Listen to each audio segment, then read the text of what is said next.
Hello and welcome to the Driving You Crazy podcast. I am the traffic anchor for Denver 7 News, Jason Luber, nursing a sore voice for the last week or so. And look who's back!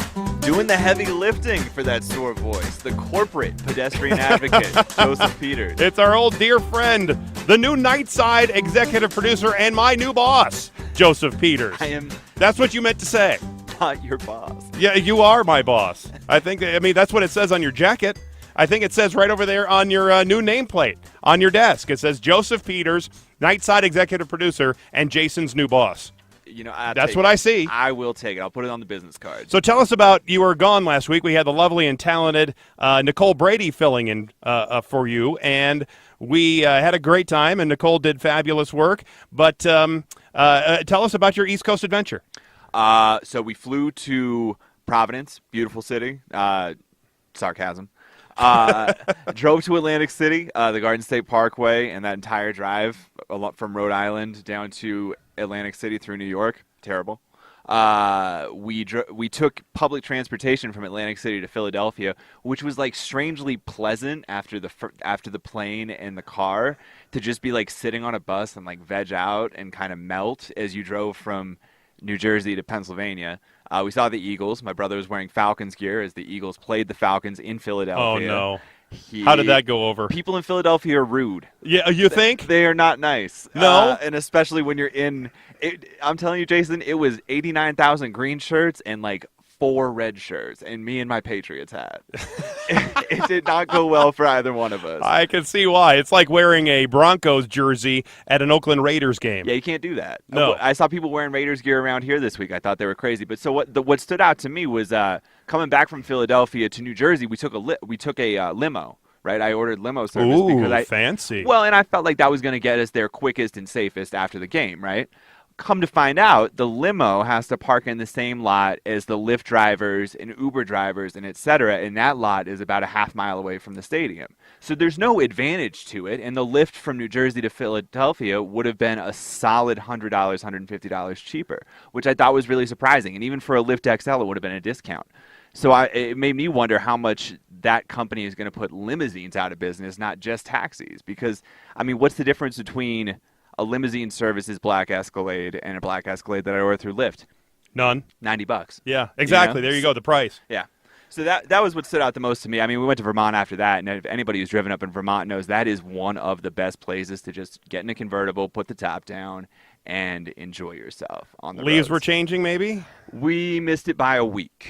Oh. I know, and this So isn't a sorry. visual medium, so it's not like we can put up pictures of leaves changing or anything. But I did see our leaves here in Colorado changing on GMA this morning. That's right. We do have a lot of the leaves in the mountains changing. We have some around Metro Denver starting to change. Some of the trees are all yellow. Others are just all green. Some are already just poof. The leaves are gone. Right. It seems like, as we've had a late summer, that we're going to have about 20 minutes of fall, and then it's going to go right into winter.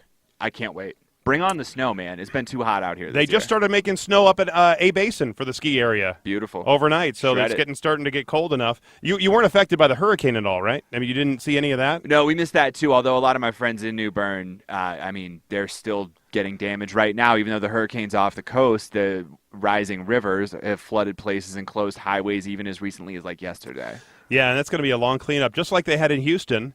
It would be probably helpful for the folks in, at least maybe the emergency officials in North Carolina, to reach out to the people in Houston and Texas and maybe get some tips about how to maybe go about this a little bit faster, maybe learn from what they learned about their damage recovery. Well, and I don't even know if the recovery can really start for another week or two. I mean, a lot of the simple stuff like the branch clearing and getting the majority of the water off the roads has already happened. But in terms of the rebuilding that's going to happen in some of those coastal cities, we may never see it get built out the way it was again. Or we may see it get taken over by corporations and things like that. Some of these homeowners who have lived there for 20 years may say it's time for me to go, and that entire area gets redeveloped for something else. And then you have that property loss, because not only, let's say if you own, like my house burns down, at least I still own the ground, and I can rebuild the structure.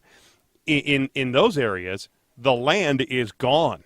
In a lot of those barrier islands and along the coast, part of the land is actually disappeared and changed forever.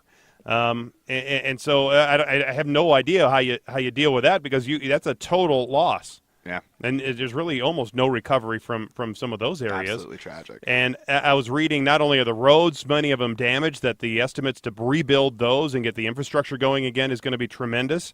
Obviously, the cleanup is going to be a long time, trying to get deliveries back in there and get some of the stores open, the shops open, get people working again.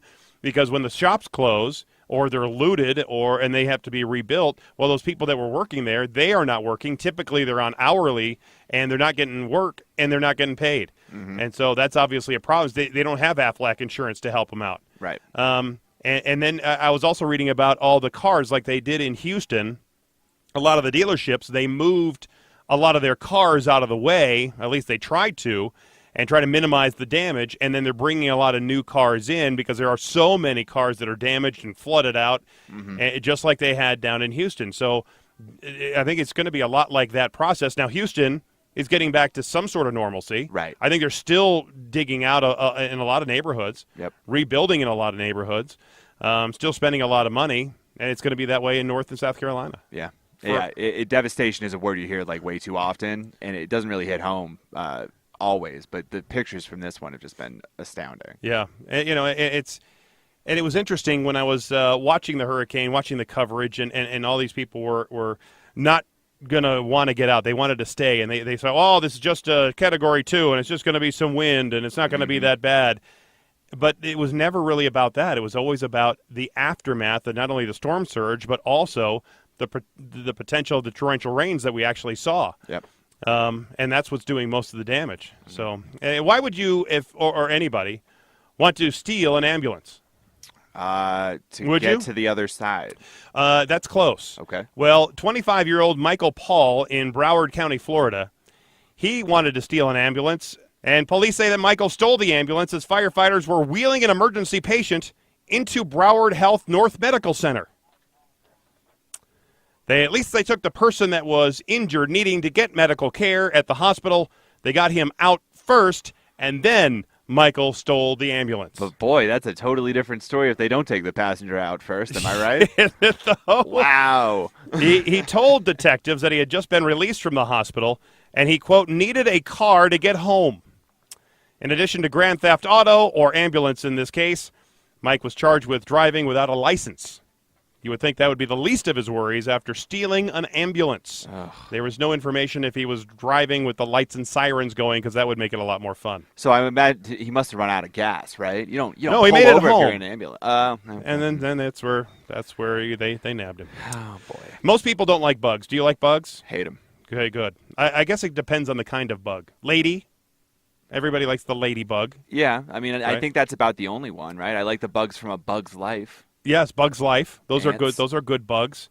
One bug I really hate, bed bugs. Yes. Those are the bad bugs. Yes, they are. They're really gross, probably because they're blood-sucking bugs, and they're very hard to kill, and they invade your sacred bed or other places, like a city bus.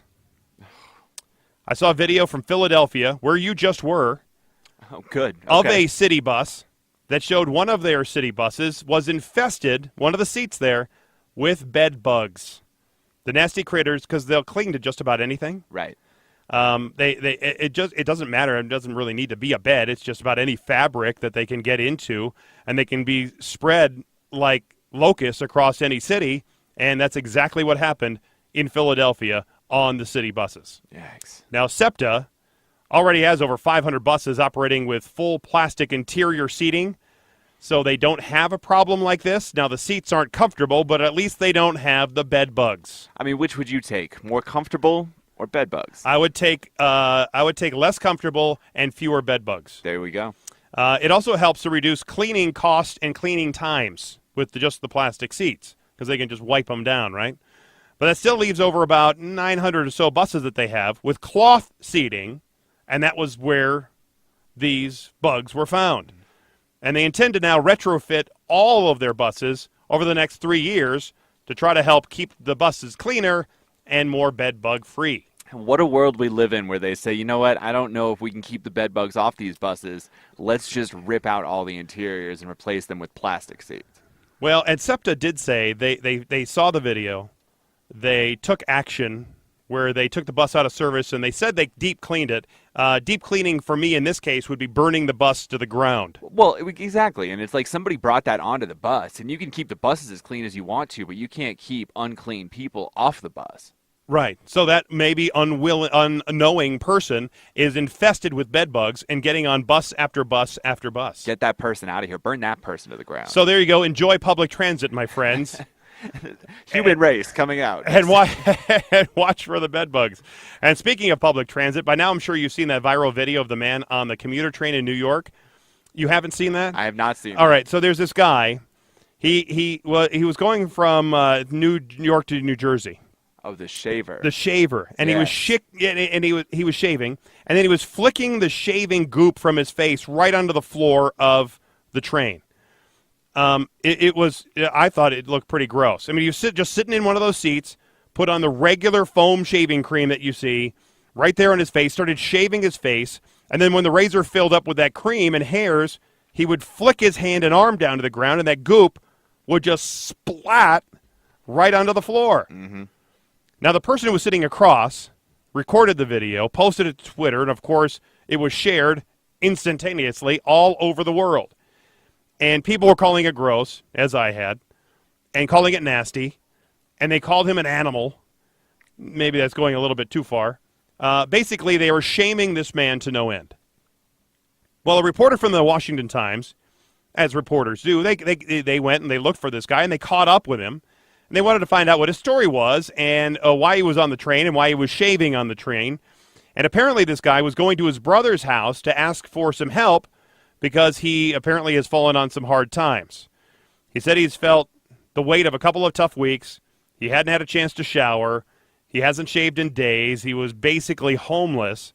And he wanted to look good for his brother's family. And it was that impulse, a few strokes of the razor and flicks of the shaving cream onto the floor that were enough to vault him into internet infamy. The man is now staying with his brother, who said he'd help manage the money that people from all over the world are now donating to this guy. He is getting all kinds of money from the GoFundMe account and from other donations, all to this guy. Now, when I first saw this video, I had the same reaction as most. I thought it was gross. I thought it was wrong. I mean, who wants to sit in that same spot and see and smell that goop right there on the floor? Right. I don't. I mean, if you were on that bus going to Philadelphia and you sit down and you see a whole bunch of white shaving cream and hairs on the floor, it's gross, right? Mm-hmm. I don't think the trains, maybe those trains have bathrooms, but that obviously would have been a better place to do the shaving. He could have even asked somebody for a leftover newspaper, flung it into the newspaper, and then thrown the newspaper out. Well, here's the deal, and I wanted to give you some space before I said my piece on this. We can separate this into two things. I can feel bad for you as a homeless person. I can also judge you for deciding to shave in a public space. Yes. Right? Like, I have a right to do that. And frankly, I don't think it's out of line to judge you for doing that. That's not something that somebody does who's in a good place mentally. Right? That's not something that somebody does that's healthy. That's not something that somebody does when they're stable. You can find a bathroom somewhere to shave. Like, anybody who's been through hard times knows how difficult it is to get by day to day, and I respect that. But you can do that without doing something so disgusting and so personal as scraping the hair off your face and, like, throwing that onto the ground in front of other people. That's just blatant disregard for everybody around you, and it's disgusting. So I respect the people who feel sympathetic for him and donate money to him and things like that, but let's not let this get confusing.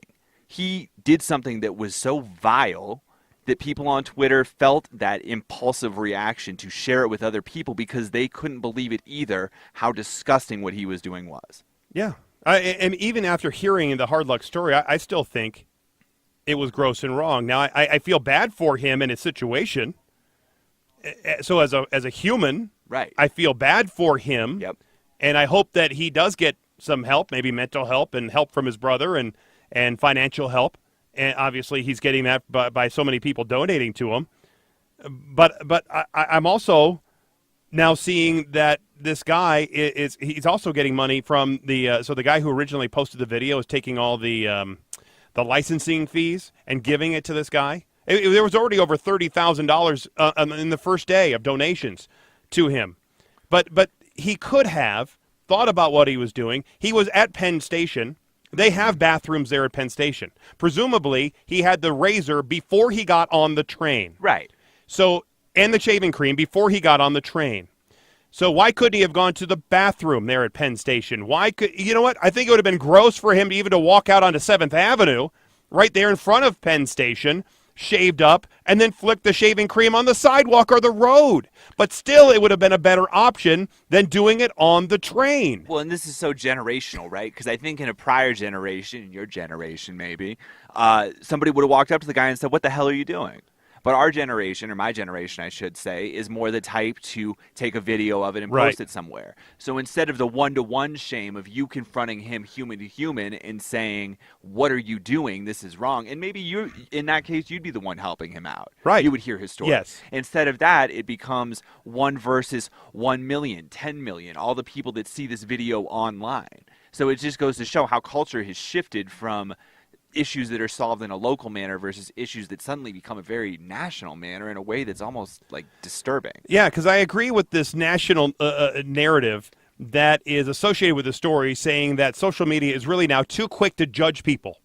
And like you say, in my time, people faced other people. Mm-hmm. And they talked to other people, and they would say, what are you doing? But now, like you say, you're taking videos and just posting them because I think, one, it's just the way people interact now, at least the younger folks. And I also think that people are also always looking for, because of the way social media works, they're always looking for the next great video. They're always looking for the next great moment to share, because then it's good for them and it's good for their social media accounts. Well, and also validating their opinion, right? Because I think this generation, my generation, if I walk up to you one-to-one and I say, "What are you doing?" and you come back at me and say, "I'm shaving. What are you doing?" How am I supposed to respond to that? There's nobody on my side in that situation. Right. I'm going to look around and a bunch of people are going to put their head down. You know, whereas if you post it online, everybody gets to make their own judgment. That is the court of public opinion, and you can get that sort of instant poll. Well, 8 people liked this video and thought it was funny. 2 people thought it was disturbing. I'll take that. Because in this business we're in, and you'll know this as a manager, and you'll hear it from our upper management, when we're always looking for the next great video. Yep. Always looking for it to show on air and to show online. To a fault. And I used to host that segment on the morning show at 4:30. That I used to call it's the stories from around the internet. Yep. The interesting, strange videos and stories that I would collect. It was before they started doing the Right in This Minute segment thing. That whole show. Well, also before the world of rights fees became such a minefield. That too. And I feel the pressure every single day to post eye-catching videos and pictures on my social media accounts, because there's pressure from on high to do that sort of thing. Jason Luber, traffic guy on Facebook. Great follow if you want to find those eye-catching videos. I mean, to get the right post out there, it takes a lot of interaction. Yep. And everybody's always looking for the right interaction. And we have a board right here in the newsroom that shows that ranks everybody from top to bottom how well you're doing for the day on your social media. Really, it's just your Facebook posts, but how you're doing with interaction every single day. Yeah. Every single day. Now, to me, that isn't a healthy way to run a newsroom where you have everybody competing, almost not quite Hunger Games competing against each other, but I still don't think it's a healthy way to compete against each other, saying, well, my post is better than your post. I'm not going to disagree with what you're saying, but at the same time, what are we supposed to do? I mean, it's a business of public figures, right? We're trying to find the top public figures in every market, and if you can't maintain a position among the top public figures, that's a problem for everybody. You know, and that's not again, you're great, man. Like, it's not you that I'm referring to, but you know, it is sort of Hunger Games-ish. I won't dispute that. Well, look, on my last personnel review, I got very little feedback on my on-air performance. But I did get comments that were highlighted about my placement on the board every day and how I can make it a little bit higher. Yep. And how I can always try to do posts that'll make it better. and get more interactions. Now, unfortunately, see, I have a couple of videos. I have a video that was posted back in July that now has over 1 million views. It was of a tow truck or this courtesy truck pushing a car off the interstate to the side, right? So it just took some time before it took off. So I'm not getting any credit for that on the CrowdTangle because it didn't happen in that one day. Typically, viral videos don't take off in one day. Right, they it marinate. takes exactly. It takes weeks, or in this case, it took months. But I'm not getting any credit for that, even though I've had views on my page of over the several 100,000. So, what do you do with that? I think you're doing great. Well, and you're my boss, so I guess that helps. It's all good. Like I know and watch the video of the tow truck pushing the car off the road because that thing is fantastic. And I'm not sure if the world's really ready to give up their social media accounts just yet. Nope. I do think there are some kinks in the armor, though. I do think there has been some changes, not just because of this story and this guy, but of other stories. A good one to remember is the one with the couple that was on the airplane, and somebody in the seat behind them was live tweeting about this couple and how she changed seats with one person and then they hit it off, presumably, and were walking through the airport holding hands, and it's a new airline love, whatever the case, and that wasn't the case. So, and that went crazy wild all over the internet. I think that you have to be really skeptical of like literally everything you see now because it's so easy to work people because social media does not provide a true representation of things. Look at the Trader Joe's guy. Nobody's sure if that was a real story or not, or if it was something that was planted by a smart PR person to gain attention. I have no idea why that guy was working at Trader Joe's. He says he was trying to make some extra money. Why should I believe that? Why should I believe that he wasn't trying to go viral in a different way? You know, and so the rise of social media is also. You're talking about the Cosby show guy, right? Exactly. I just think the rise of social media gives you so many opportunities to create things that are more than they are in the name of seeking attention. And I think it's going to be little stories like this every so often. Little chinks will be taken out of the armor. Look, I don't know if it'll ever fall down. I don't know if it'll ever all the way go away, but. I do know that I'm getting turned off by it more and more every day. And if I didn't have to do it for my job, I wouldn't do it that much. I'll tell you what, maybe I would go away for it and then come back after a while. But if it's a reality check to people to check it less, good. Yeah. Now this, Joseph, bless you. Thank you. This is the time usually we stop and take a quick break. Usually. You get to hear some music from an independent, royalty-free artist that I collect somewhere on the internet. Some clever promotional messages from the members of the Denver 7 morning team. And then we come back to continue the show. Now, last week I was with Nicole. And for whatever reason, I skipped the break. We just went all the way through. We just continued all the way on. I don't know why. We just did it. That's just the way. No music, no promotional messages, just us. It did feel a bit weird, but it was also good at the same time. Oh. I actually kind of like it because it sped up the post-production process of this podcast. Goodbye breaks. Really, that's what I was wondering. Anyway, what do you think about the break? Should we keep it or should we ditch it? Well, I'll tell you what. I've had enough of that Eric Lufer guy. Did you hear this morning? He had to run up. He didn't want to take the elevator. He had to run up. He had 2 minutes to go from the studio to the 5th floor to do the segment for the Red Cross because we're helping collect donations for the people in North Carolina. Okay. And so he ran, instead of taking the elevator, he said he was going to take too long. He ran up the 5 flights of stairs. And, the first one, it's like a flight and a half. Right. And he got up there to that room, come to him live, and he's, okay, thank you very much. We're here with and he's just barely able to talk because he's trying to catch his breath. I find it hard to laugh at that because I know what a bear the stairs are here. Oh, yeah. And it's a running joke in the newsroom that if you want to feel out of shape, just try to climb 2 flights of stairs in this building and watch yourself not have any breath for 10 minutes. And so he quickly goes to ask somebody that. So what do you think about this? And he asking one of the people for an interview so he can try to catch his breath. It was great.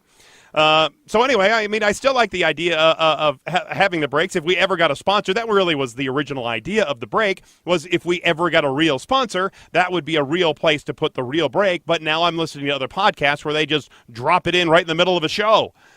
Which is kind of weird, or do it at the beginning, but then people can just hit the 30-second forward button, and off they go, and they never listen to any of it. You can't tell the companies that, man. Then they'll stop doing it. Well, that's exactly what people do. I am one of those people. I just, I'm listening to one of these podcasts, and they're starting with 3 minutes of so I'm just hitting the button. Get to the content, sir. I was trying to make those breaks somewhat fun and interesting, but hey, if you, the audience, like the breaks, let us know. Email us. DrivingYouCrazyPodcast at Gmail, or send us a message on Twitter, or a comment on the iTunes, or whatever the case may be. But let's just skip the break, I guess. We're into this for 90-something episodes. I guess I guess we'll go on with the show. Okay. So I've had to deal with a broken down car. I'm sure you have as well. Yes. And when you're waiting for a ride or a tow truck, there isn't really much you can do except for making the best of a bad situation. Well, there was a guy in Arizona that was driving down the freeway, and his car broke down, so he decided to pass the time while help was on the way by playing his saxophone while standing outside his car to the passing traffic. Not that they could really hear him playing the saxophone, but he was doing that anyway. Bill Clinton? No, it was not Bill Clinton. Oh. I think he would have actually had several other cars in his motorcade helping him out. The guy was casually just leaning against his blue Honda SUV and playing the saxophone as cars flew by. Some people at the Arizona Department of Transportation Camera Operations Center, like we have here in Colorado, they started zooming in on the man, as they couldn't hear him, but they could at least see him. And they started tweeting out a couple of photos of him playing music, playing the sax, to the passing freeway traffic. Wow. Now, the tweet read, while everyone at ADOT loves an impromptu Baker Street performance, we remind our fellow art lovers that freeway shoulders are not the safest place to shred it on the sax. Is that what they call it? Sax shredding. Baker Street, by the way, is that Jerry Rafferty song with a long sax solo. No, you're not familiar? I'm sure Jerry Rafferty. That is one. I'm not good with song titles. I'm sure I've heard it. I'm sure you have. Art Bell used to play it often on his overnight show. While we're talking about saxophones. Yes, sir. Kenny G. Yes, sir. In or out? Out.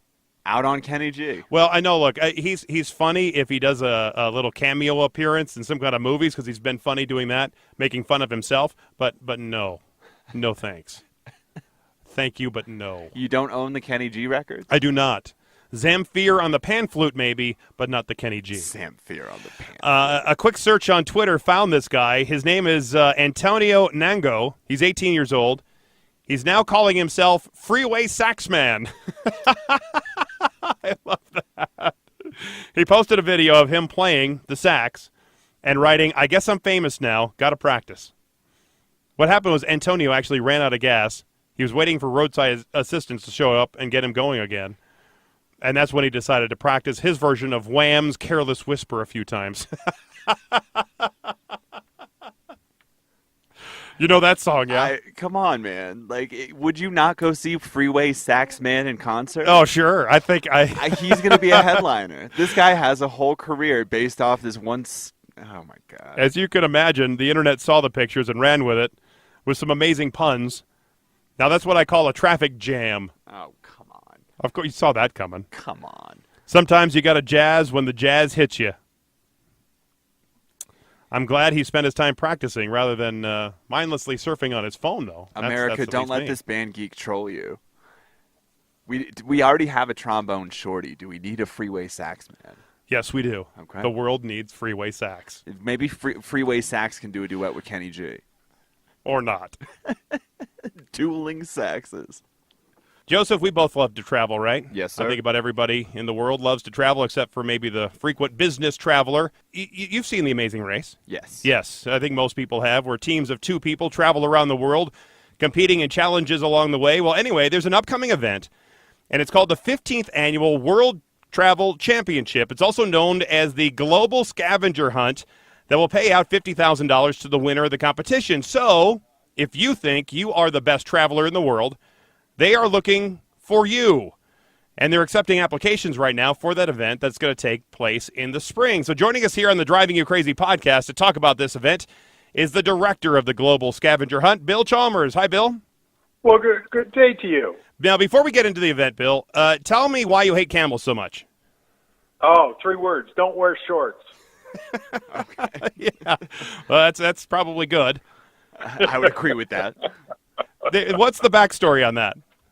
Well, the backstory was I was in Morocco going from Marrakesh to the Atlas Mountains, and camel ride was supposed to take place for 2-3 days. And after about 2 hours of wearing shorts, my legs had gone raw on me, and I ended up walking the camel for the next 8 hours. So I wondered who zoomed who on this one. Yeah, you're not. You're not. All right. So, note to self: I'm writing that down. No shorts on a camel. For the next time you go camel riding. Exactly. Or elephants. Remember that also, because they do have hair. Okay. All right then. So tell us about this event and how a guy like me or Joseph could get involved in it. Sure. We started this event back in the year 2000 when life was simpler and travel was simpler, and we've been doing it pretty much every year since then. And we try to assemble a great group of travelers from around the world, and we take them on what we call a blind date with the world. We're going to tell them that only that we're going to visit 10 countries while we circumnavigate the globe, but we don't tell them which countries they're going to go to. And then when we get in those places, we ask them to do things that they probably wouldn't do on their own, but they end up trusting strangers in strange lands and doing all kinds of interesting things and having a ball. So if I'm at home and I'm trying to participate in this, what's the process like to be vetted by you to become one of the championship seekers? Sure. We have a website called globalscavengerhunt.com. That's globalscavengerhunt.com, and we accept applications there. And then what we do is we have conversations with everybody. We only take a limited group of travelers every year, and we want to make sure we have the right cocktail. So I don't want to be committing travel malpractice in any way and taking someone who probably ought not to go on this or is expecting a sleep on the beach Maui kind of vacation, because this is a fun event. It's not rigorous physically, but it's rigorous of the mind. Now, do participants have to pay their own money to be involved in this, or do you pay the way? How does that work out? Yep, no, they have to pay an entry fee, and the entry fee is $25,000 for two travelers. That's a lot of bread right there. To travel around the world. It's for 2 folks for 23 days, includes all international airfare. It includes 23 nights in great hotels, usually about 40% of your meals, some ground transportation stuff, and so it's about $500 a day. You're right. It's a lot of money. So this is for teams of 2, or is it for single people, or teams of more than 2? How does that work out?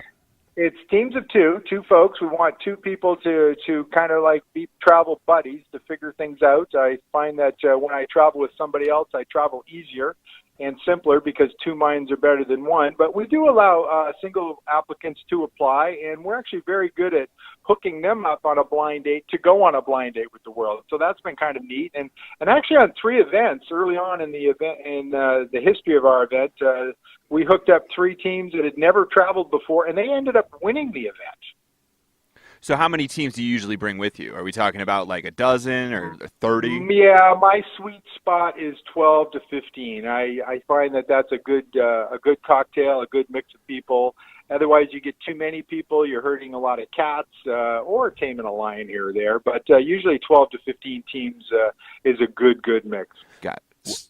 So who does the best in these kind of competitions? Is it the intellectual types? Is it the athletic types? People who maybe have traveled extensively before on The Amazing Race. You see different teams have different strengths, and so they do pretty well in different events as they're traveling around the world. So who makes the best team?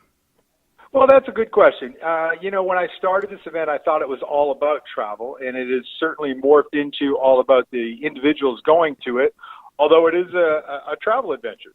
We've now been to 85 countries in the world on this adventure, and my goal is to get to 100, so I'm working on that very quickly. But we get interesting folks. We get folks that are from the group, the MTPs, which are the most traveled people. We get Century Club folks that have been to 100 countries, circumnavigators that have circled the globe. We get travel agents, travel writers, bloggers. We get a few Instagram influencers try to go on our trip, but we get a lot of Amazing Race people who say at home, I could do that, and then they find out they really can't do that. Who can do this? It is not, as I mentioned, it's not a physical pursuit. I'm not going to make you climb Mount Everest or deep sea scuba dive, but it is, if you can take the walk in the noonday sun, if you're curious, if you have that open gene where you're curious and you're open and you're willing to trust strangers in strange lands and talk to people and ask directions. So to make it short, women do really well because they're willing to ask directions. Yeah. We're talking to Bill Chalmers, world traveler, author, and event director of the 15th Annual World Travel Championship. Now, Bill, in this championship, nobody's getting eliminated, right? It's more of a point system that everything's based on round by round. That's correct. It's more of a European rally where we start and we stop because we're going to 10 countries. We may be in a country for 2 days, and you'll be given a list of things to do over 2 days. Or we may be, let's say we're in Singapore and we're just changing planes. You may only be there for 8 hours and be given a list of things to do for 8 hours.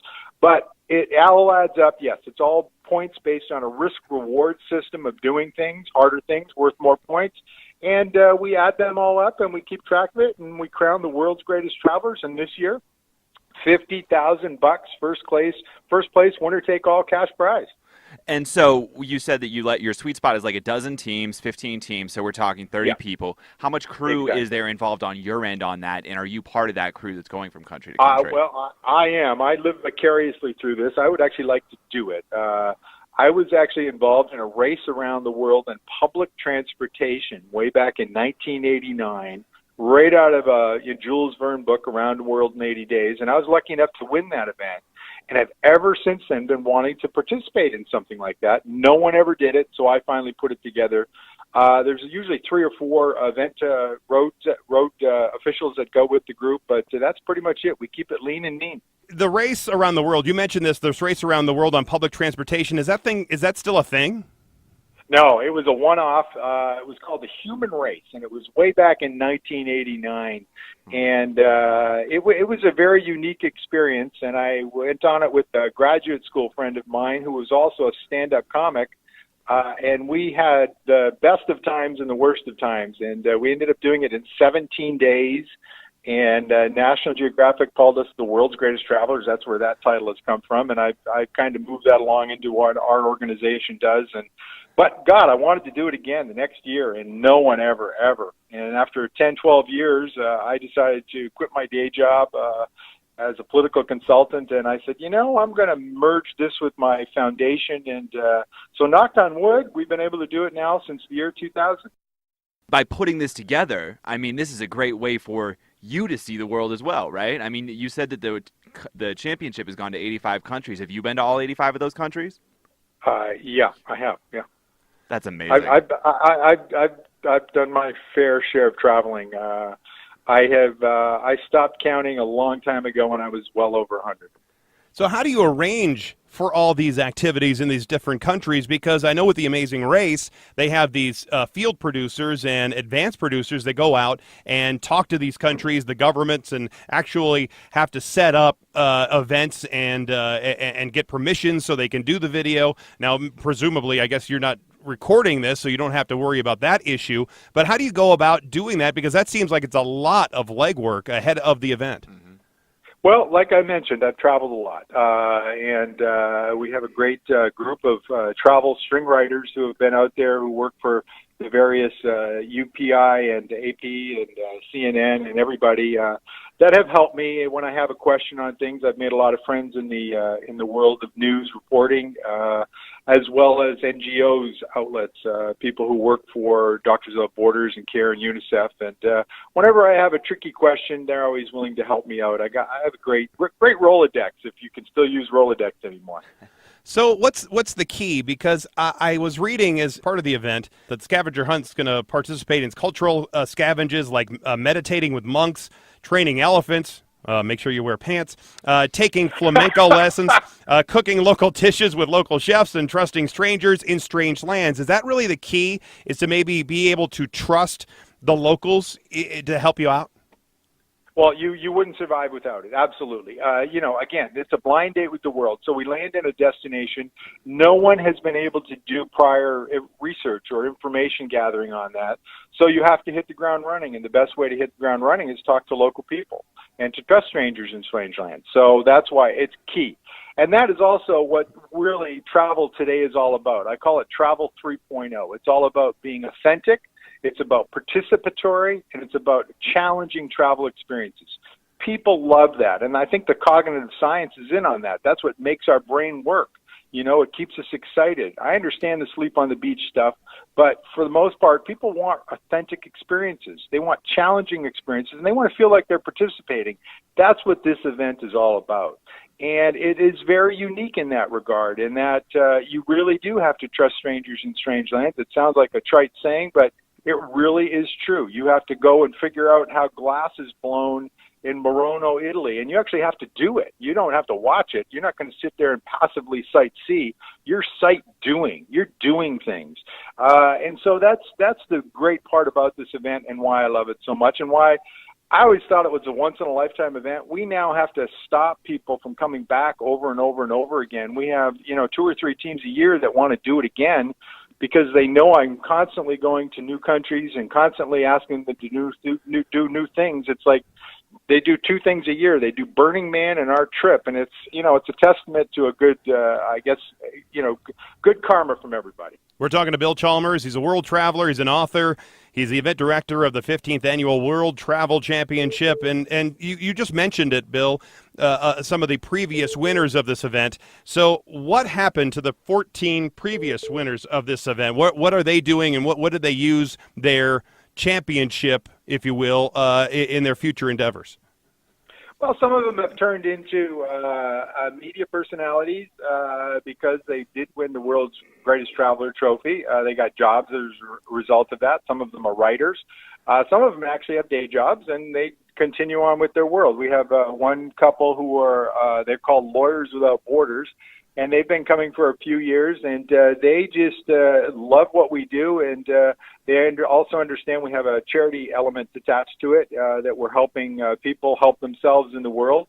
And some of the scavengers are actually, we send them to refugee camps, or we send them to hospices or different orphanages, and we go ask them to go help out for a day. And that's part of the scavenging that they have to do. Again, authentic, participatory, and challenging things.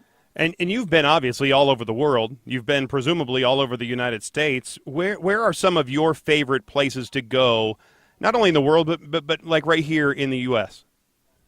Well, I'm from the Michigan area, so I can't speak highly enough of the Great Lakes area. I'm a water guy. I love the water. I always have. I grew up on the water, and that's near and dear to my heart. And then in the wintertime, anytime you can skate on water, that's always a good thing too.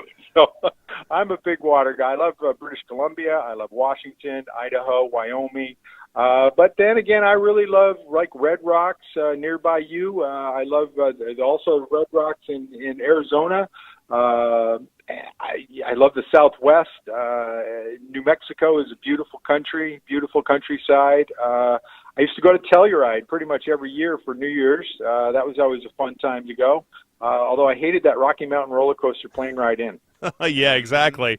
That is a rough one because that's a small little airport right there in Telluride, and I've driven over Imogene Pass, which is right there, right outside. It's the only way to get to between Ouray and Telluride if you want to go the direct route. So that's always a fun Jeep ride. And you've obviously been on these different places, and I've been on a whole bunch of different cruises and different vacations, and I've learned some travel hacks when I do those sort of things. So what are maybe a couple of your top travel hacks that could help maybe the average person on a vacation or just a trip going from here to there? Well, first of all, trips don't need to be as expensive as you think they are. I know we're prone to want to have everything set up before you go, and I get that. I do understand that. There's security in that, but if you are going on a vacation somewhere or a trip somewhere, I won't say vacation because I think there's different types of a vacation is something you need to rest and relax and rejuvenate, have some cocktails, stay on the beach, just hang out. Whereas a trip is a little bit more adventurous. You're trying to see new things and do new things. When you're doing the latter part, set up your airfare, set up your first night at the hotel, but then after that, let it go and book things while you're in the country you're in. You'll find that it's much cheaper, and you'll have more fun too. And you'll also allow for more serendipity to take place, and that you won't be locked into 4 or 5 days in one place that you really don't want to be in there for 4 or 5 days. Maybe you only want to be there 2 days. And that gives some freedom. Number 2, of course, is always wear long pants when riding elephants and camels. Of course. It's key. It's really key. I'm not a big fan of single-engine airplanes. I get them. I take them. I have to take them occasionally. But when I'm in Alaska or Africa, I really choose not to, if at all possible. You are obviously one of the most well-traveled people we've ever talked to. Mm-hmm. Is there any feeling like going home? Ooh, that's a good question. No, there's no feeling like going home, of course, but you do notice the compare and contrast when you are coming home. And that is something that's becoming more and more, and I will say it over the last decade especially. Last 20 years, it was really coming home. You were coming home to everything was modern, everything worked. The last 10 years, the rest of the world is catching up on us, and it's really kind of interesting as far as that goes. And it's not quite as friendly as getting in the country, even as an American citizen, as it used to be. And so things have changed, and it's interesting the changes that have taken place in the world of travel over the last 10, 20 years.